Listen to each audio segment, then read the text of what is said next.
Tout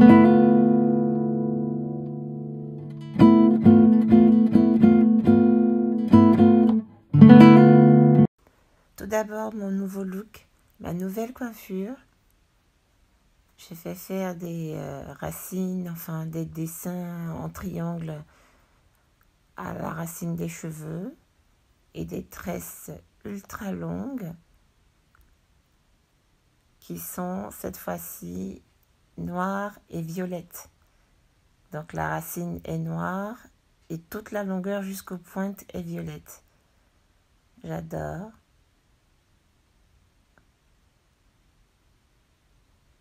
Elles sont ultra longues. Comme vous pouvez le constater, elles descendent bien en cascade. Super jolies, elles sont souples et légères. Les rajouts me viennent toujours du site Chabin Hair Store, comme d'habitude. Chabin Hair Store, c'est une valeur sûre pour acheter vos extensions et vous faire de belles coiffures comme ça, pour changer de tête de temps en temps. Merci.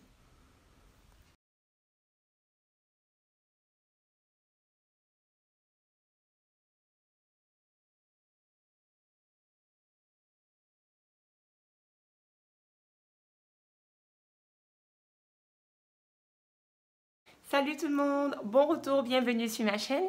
Je suis contente de vous retrouver pour cette vidéo de 2021 avec la pêche, la bonne humeur. J'espère vous communiquer de bonnes ondes et vous faire passer un bon moment. Comment bien commencer l'année? C'est la question que tout le monde se pose. Ici, je vais vous donner quelques pistes, des astuces, des conseils pour démarrer l'année en beauté et puis poursuivre comme ça, mois après mois, ses objectifs. Dans ce cas, restez jusqu'au bout de la vidéo. Premièrement, le plus important, c'est de prendre soin de votre santé et de votre bien-être. La santé, c'est essentiel pour tout.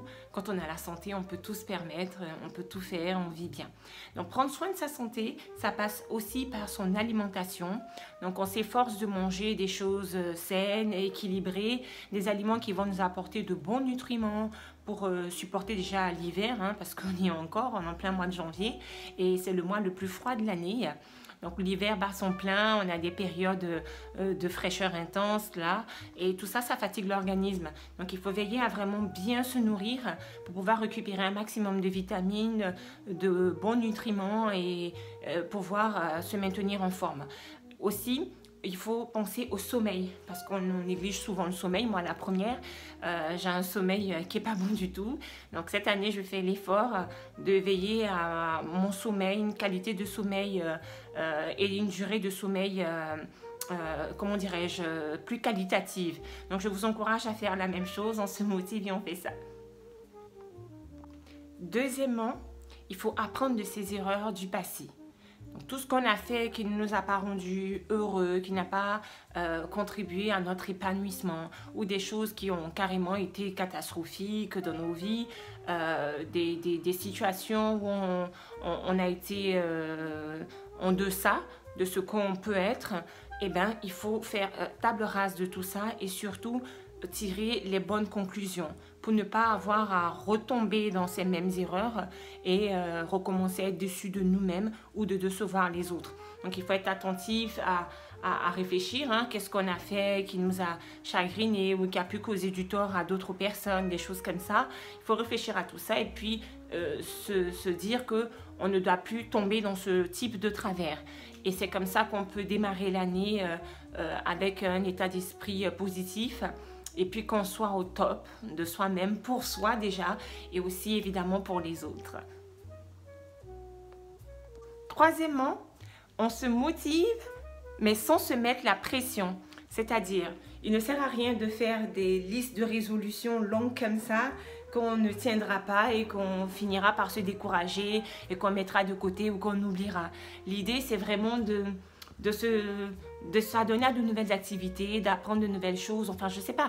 En tout cas, vous trouvez ce qui vous intéresse de faire cette année ou ce que vous n'avez pas pu, comment dirais-je, achever ou accomplir l'année précédente et que vous reportez cette année, et cette fois-ci avec l'idée d'aller jusqu'au bout et de réussir dans vos projets, dans vos entreprises. Et bien, c'est comme ça, sans cette pression, avec une organisation et une méthode, qu'on va arriver à ses fins, sans qu'on ait eu l'impression de mettre trop d'efforts ou sans que ce soit perçu comme une contrainte ou une difficulté. Hein? Donc, une nouvelle année, c'est une année où des perspectives s'ouvrent à nous, il y a des possibilités, il faut en profiter. Quatrième point, il faut être optimiste. Optimiste, c'est-à-dire s'efforcer de toujours penser positif, avoir une attitude positive, vraiment penser à des choses qui vous font plaisir, des choses qui vous tirent vers le haut, des choses qui vont nous apporter de la joie, de la bonne humeur.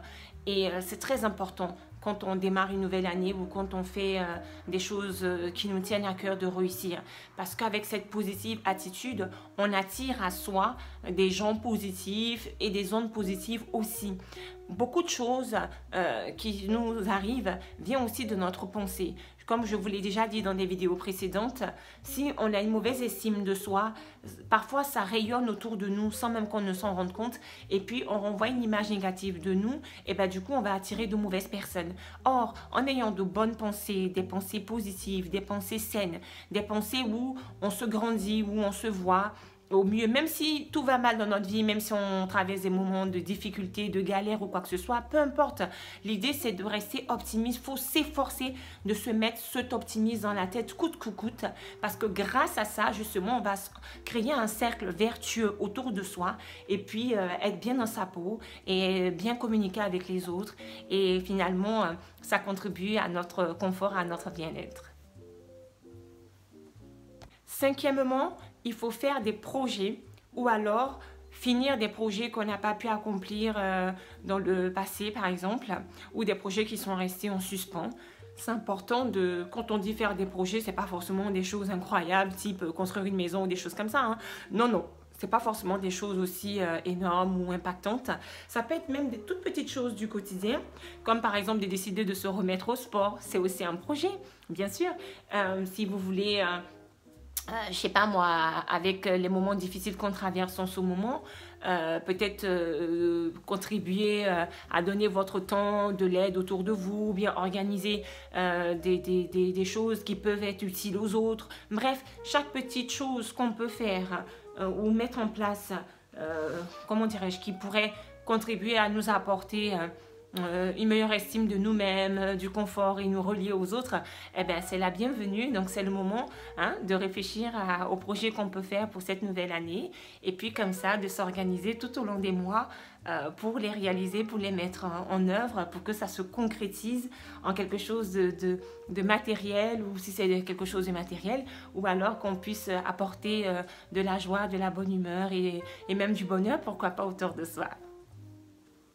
Sixièmement, savoir s'entourer, c'est-à-dire qu'il faut faire le tri dans nos relations et être très exigeant pour n'avoir que le meilleur des autres. Il faut fréquenter des gens qui vont faire ressortir le meilleur en nous, des gens qui sont dans la bienveillance, parce que c'est dans cette bienveillance qu'on peut bien vivre avec les autres. On n'a pas besoin de personnalités toxiques, de manipulateurs, de menteurs, de gens malsains comme ça, toujours négatifs, qui sont là à vous décourager dès que vous leur parlez de quelque chose qui vous tient à cœur ou de vous. Ils sont toujours dans le rejet, dans le dénigrement. Non, on n'a pas besoin de ça. Tout ça là, on le laisse dans le passé. Aujourd'hui, en 2021, on commence son année avec des personnes qui nous tirent vers le haut, des personnes qui nous apportent des choses, qui nous font plaisir, qui nous rendent plus heureux, qui nous permettent de nous épanouir et d'avancer sereinement dans le monde en dépit de tout ce qui se passe en ce moment. Il ne faut surtout pas tomber dans la déprime, il faut garder son esprit optimiste comme j'ai pu le souligner dans les points précédents. Et ça passe, l'entourage, c'est quelque chose de très impactant dans notre quotidien. Donc quand on est mal entouré, c'est une vraie souffrance. A contrario, si on est entouré des gens qu'on aime, des gens qui sont des gens bien, entre guillemets, ce sont des gens qui vont être dans la bienveillance. Ce sont des gens qui sont dans une gentillesse, une générosité, qui sont spontanés. Ce sont des gens vrais, des gens authentiques, des gens gens dans la sincérité, des gens qui ont une bonne influence sur nous. Et il faut rechercher ça absolument. Et puis si on n'en trouve pas autour de soi, ce n'est pas grave. Au moins rester seul et puis avancer sereinement plutôt que de vous enfermer dans des relations qui ne vous apportent rien et qui finalement vous font perdre votre temps. 7e et dernier point, se faire plaisir. Faites-vous plaisir. La vie est trop courte, il faut en profiter à chaque instant. Dès qu'on a l'occasion de faire des petites choses qui nous font du bien, qui nous ramènent le sourire, qui nous rendent heureux, eh ben, il faut en profiter. Donc, il faut faire en sorte que tout au long de l'année, on multiplie comme ça les activités qui nous font plaisir. Si vous aimez faire le shopping, en ce moment, on est déconfiné. Bon, peut-être pas pour longtemps, je ne sais pas, mais en tout cas, pendant qu'on est déconfiné, si vous en avez l'occasion, tout en respectant les mesures sanitaires, allez vous promener dans les boutiques et faites-vous plaisir. C'est bientôt la période des soldes d'hiver, donc profitez-en. Faites les boutiques et puis comme ça, vous vous achetez de nouvelles choses. Vous voyez avec, je sais pas moi, je sais pas, une nouvelle décoration. Bref, il y a plein de petites choses comme ça, toutes simples du quotidien qui nous apportent beaucoup de joie, donc de se faire plaisir. Vous pouvez vous faire plaisir aussi en vous remettant à faire des activités que vous avez abandonnées par manque de temps ou par paresse.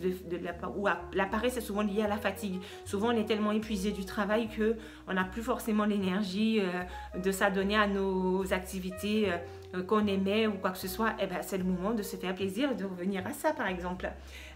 Oui, donc se faire plaisir, c'est ça. Ou faire plaisir aux autres, ça nous fait plaisir. Moi, parfois, ça me fait plus plaisir de faire plaisir aux autres que de me faire plaisir à moi directement. Je pense qu'on se confond quand je dis ça. Donc voilà, n'hésitez pas à faire plaisir autour de vous et puis que cette année vous apporte de la joie. En 2021, je vous réitère mes meilleurs vœux. Je vous souhaite vraiment une année épatante de succès et que vous soyez dans la réussite, dans l'accomplissement et puis qu'on reste vraiment tous optimistes pour se débarrasser de cette pandémie et que le monde retrouve ce qu'il était avant tous ces drames. Merci. Voilà, je viens de vous exposer dans une vidéo rapide comment j'ai l'intention de bien commencer l'année et de passer une année 2021 agréable. J'espère que vous êtes d'accord avec moi. En tout cas, donnez-moi vos avis dans les commentaires. N'hésitez pas à liker, commenter, vous abonner nombreux, partager cette vidéo pour apporter autour de vous de la bonne humeur et surtout peut-être des idées que les autres n'ont pas. Voilà, ça fait du bien quand on fait tout ça, ça fait partie des pistes à suivre pour passer une année agréable, une année avec une pensée positive et une année qui va nous apporter de la joie, de la réussite, un accomplissement personnel. Voilà, une année où il faut garder le moral à tout prix, parce qu'on sait tous ce qu'on a traversé jusqu'ici. Ça fait 1 an que ça dure, tout le monde est épuisé psychologiquement. Donc c'était ma façon de vous faire démarrer l'année avec le sourire et en beauté. Merci de m'avoir suivi, je vous embrasse, je pense très fort à vous. Je vous dis à très vite dans une autre vidéo.